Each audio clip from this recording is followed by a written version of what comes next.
ಸ್ವಾಗತ ಅಂತ ಹೇಳ್ತಾ 8ನೇ ತರಗತಿ ಕೋರ್ ವಿಷಯ ವಿಜ್ಞಾನದಲ್ಲಿ 2025-26ನೇ ಸಾಲಿಗಾಗಿ ವಿಜ್ಞಾನ ವಿಷಯದಲ್ಲಿ ಸಾಫಲ್ಯ ಪರೀಕ್ಷಾ ಪ್ರಶ್ನೆ ಪತ್ರಿಕೆ ಮತ್ತು ಕೀ ಉತ್ತರಗಳನ್ನು ನೋಡೋಣ.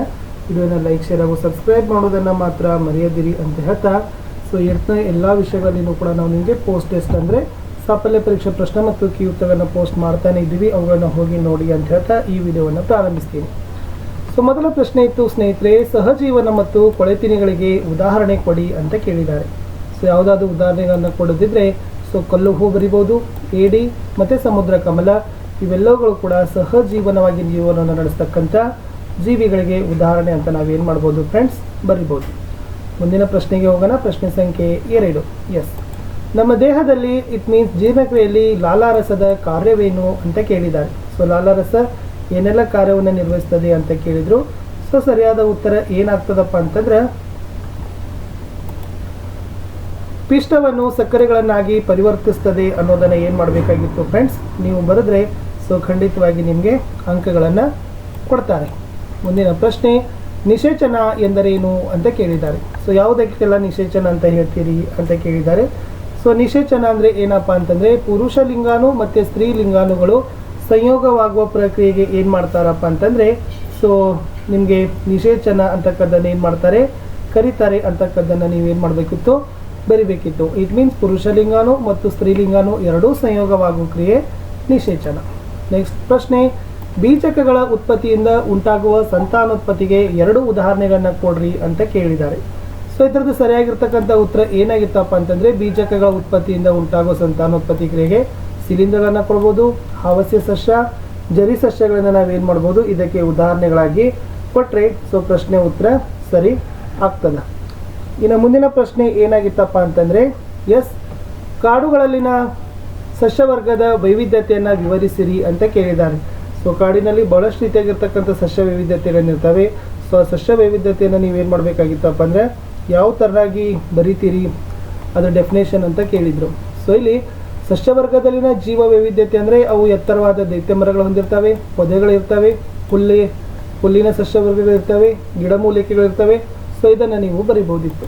ಮುಂದಿನ ಪ್ರಶ್ನೆ, ಕಾಡುಗಳ ನಾಶದಿಂದ ಉಂಟಾಗುವ 2 ಪರಿಣಾಮಗಳನ್ನು ಬರೀರಿ ಅಂತ ಕೇಳಿದ್ದಾರೆ. ಸೊ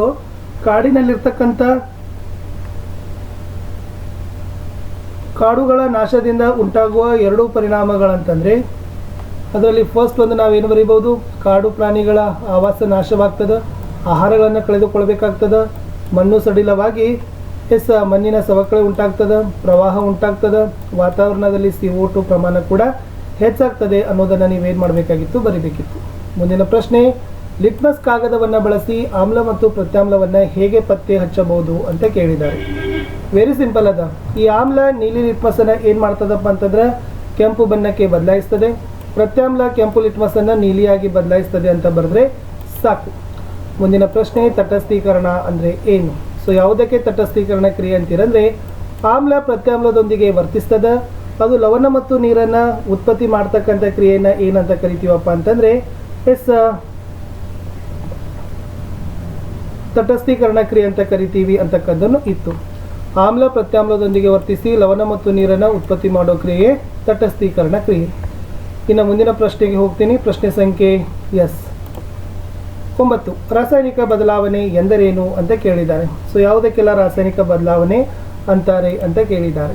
ಇಲ್ಲಿ 1 ಅಥವಾ ಹೆಚ್ಚು ಹೊಸ ಪದಾರ್ಥಗಳು ಉತ್ಪತ್ತಿಯಾಗುವ ಬದಲಾವಣೆಗೆ ಏನಂತಾರೆ, ರಾಸಾಯನಿಕ ಬದಲಾವಣೆ ಅಂತ ಕರೀತಾರೆ. ಮುಂದಿನ ಪ್ರಶ್ನೆ, ತುಕ್ಕು ಹಿಡಿಯೋದನ್ನು ತಪ್ಪಿಸೋ 2 ಕ್ರಮಗಳನ್ನು ಪಟ್ಟಿ ಮಾಡಿ ಅಂತ ಕೇಳಿದ್ದಾರೆ. ಸೊ ಯಾವೆಲ್ಲ 2 ಕ್ರಮಗಳನ್ನು ನೀವು ಕೊಡ್ಬೋದಪ್ಪ ಅಂತಂದರೆ, ಸೊ ಫಸ್ಟ್ ಒನ್, ಬಣ್ಣ ಗ್ರೀಸ್ ಪದರದ ಲೇಪನ ಮಾಡ್ಬೋದು, ಸತು ಮತ್ತು ಕ್ರೋಮಿಯಂ ಲೋಹದ ಲೇಪನಗಳನ್ನು ಸಹಿತ ಮಾಡ್ಬೋದು. ಸೊ ಗ್ಯಾಲ್ವನೀಕರಣ ಅಂತ ಕರೀತಾರೆ. ಸೊ ಅದು ಕೂಡ ನಿಮಗೆ ಗೊತ್ತಿರಲಿ. ಇನ್ನು ವಿದ್ಯುತ್ ಕಾಂತವನ್ನು ಹೇಗೆ ತಯಾರಿಸ್ತಾರೆ ಅಂತಕ್ಕಂಥ ಪ್ರಶ್ನೆ ಇತ್ತು. ಸೊ ವಿದ್ಯುತ್ ಕಾಂತವನ್ನು ಹೇಗೆ ತಯಾರಿಸ್ತಾರಪ್ಪ ಅಂತಂದರೆ, ತಂತಿಯ ಸುತ್ತಳಿಯು ತನ್ನ ಮೂಲಕ ವಿದ್ಯುತ್ ಪ್ರವಹಿಸಿದಾಗ ಕಾಂತದಂತೆ ವರ್ತಿಸ್ತದೆ, ವಿದ್ಯುತ್ ಪ್ರವಾಹ ಇಲ್ಲದಿದ್ದಾಗ ಕಾಂತತ್ವ ಕಳೆದುಕೊಳ್ಳುತ್ತದೆ, ಇದನ್ನೇ ವಿದ್ಯುತ್ ಕಾಂತ ಅಂತ ಕರೀತಾರೆ ಅನ್ನೋದು ಇತ್ತು. ಮುಂದಿನ ಪ್ರಶ್ನೆ, ವಿದ್ಯುತ್ ಬೆಸೆ ಎಂದರೇನು? ಸೊ ದ ಆನ್ಸರ್ ಈಸ್, ಕೆಲವು ವಿಶೇಷ ತಂತಿಗಳ ಮೂಲಕ ಅಧಿಕ ವಿದ್ಯುತ್ ಪ್ರವಾಹ ಉಂಟಾದಾಗ ಅದು ಶೀಘ್ರವಾಗಿ ಕರಗಿ ತುಂಡಾಗಿ ಮಂಡಲ ಕಳೆದುಕೊಳ್ಳುತ್ತದೆ. ಸೊ ಇದಕ್ಕೆ ಏನಂತ ಕರೀತಾರಪ್ಪ ಅಂತಂದರೆ ವಿದ್ಯುತ್ ಬೆಸೆ ಕರೆದಿದ್ದಾರೆ ಅನ್ನೋದನ್ನು ನೀವೇನು ಮಾಡಬೇಕಾಗಿತ್ತು, ಸೊ ಬರಿಬೇಕಾಗಿತ್ತು. ಕೆಲವು ವಿಶೇಷ ತಂತಿಗಳ ಮೂಲಕ ಅಧಿಕ ವಿದ್ಯುತ್ ಪ್ರವಾಹ ಉಂಟಾದಾಗ ಅದು ಶೀಘ್ರವಾಗಿ ಕರಗಿ ಮಂಡಲ ತುಂಡಾಗಿ ಕಡಿತವಾಗೋದೇ ವಿದ್ಯುತ್ ಬೆಸೆ. ಇನ್ನು ವಾಯುಗುಣ ಅಂದರೆ ಏನು ಅಂತ ಪ್ರಶ್ನೆ ಕೇಳಿದರು 13ರಲ್ಲಿ. ಸೊ ಏನು ಬರಿಬೋದು ಅಂದರೆ ಅಂದಾಜು 25 ವರ್ಷಗಳಷ್ಟು ದೀರ್ಘಾವಧಿಯ ಸರಾಸರಿ ಹವಾಮಾನದ ಮಾದರಿಯನ್ನು ಏನಂತ ಕರೀತಾರೆ? ವಾಯುಗುಣ ಅಂತ ಕರೀತಾರೆ. ಇನ್ನು ಧ್ರುವ ಪ್ರದೇಶದ ಹವಾಮಾನಕ್ಕೆ ಪೆಂಗ್ವಿನ್ ಹೇಗೆ ಹೊಂದಿಕೊಂಡಿದೆ ಅಂತ ಕೇಳಿದ್ದಾರೆ. ಸೊ ದ ರೈಟ್ ಆನ್ಸರ್ ಏನಿಪ್ಪ ಅಂತಂದರೆ ಪೆಂಗ್ವಿನ್ ಬೆಳ್ಳಗಿರ್ತದ, ಚರ್ಮ ದಪ್ಪವಾಗಿದ್ದು ಅಧಿಕ ಕೊಬ್ಬಿನಿಂದ ಕೂಡಿರ್ತದ. ಪೆಂಗ್ವಿನ್ಗಳು ಯಾವಾಗಲೂ ಒಂದಕ್ಕೊಂದು ಅಂಟಿಕೊಂಡಿರ್ತದೆ ಅಂತ ಬರೆದ್ರೆ ಸಾಕು. ಮುಂದಿನ ಪ್ರಶ್ನೆ, ಜವದ ಅಂತಾರಾಷ್ಟ್ರೀಯ ಏಕಮಾನ ತಿಳಿಸಿ ಅಂತ ಕೇಳಿದ್ದಾರೆ. ಸೊ ಜವದ ಅಂತಾರಾಷ್ಟ್ರೀಯ ಏಕಮಾನ metre per second is the right answer. ಇನ್ನು ವೇಗ ಮಾಪಕ ಮತ್ತು ದೂರ ಮಾಪಕ ಎಂದರೆ ಏನು ಅಂತ ಕೇಳಿದ್ದಾರೆ. ಸೊ ವೇಗ ಮಾಪಕ ಏನು ಮಾಡ್ತದಪ್ಪ ಅಂದ್ರೆ ವಾಹನಗಳ ಜವಗಳನ್ನು ಅಳೆಯಬಹುದಾದ ಒಂದು ಉಪಕರಣ. ಬಟ್ ದೂರ ಮಾಪಕ ಅಂದ್ರೆ ವಾಹನಗಳು ಚಲಿಸಿದ ದೂರ ಅಳೆಯುವ ಸಾಧನ. ಮುಂದಿನ ಪ್ರಶ್ನೆ, ಬೆಳಕನ್ನು ಕೇಂದ್ರೀಕರಿಸುವ ಮತ್ತು ವಿಕೇಂದ್ರೀಕರಿಸುವ ಮಸೂರ ಯಾವುದು ಅಂತ ಕೇಳಿದ್ರು. ಸೊ ಬೆಳಕು ಕೇಂದ್ರೀಕರಿಸೋದು ಪಿನ ಮಸೂರ, ಬೆಳಕು ವಿಕೇಂದ್ರೀಕರಿಸೋದು ನಿಮ್ನ ಮಸೂರ.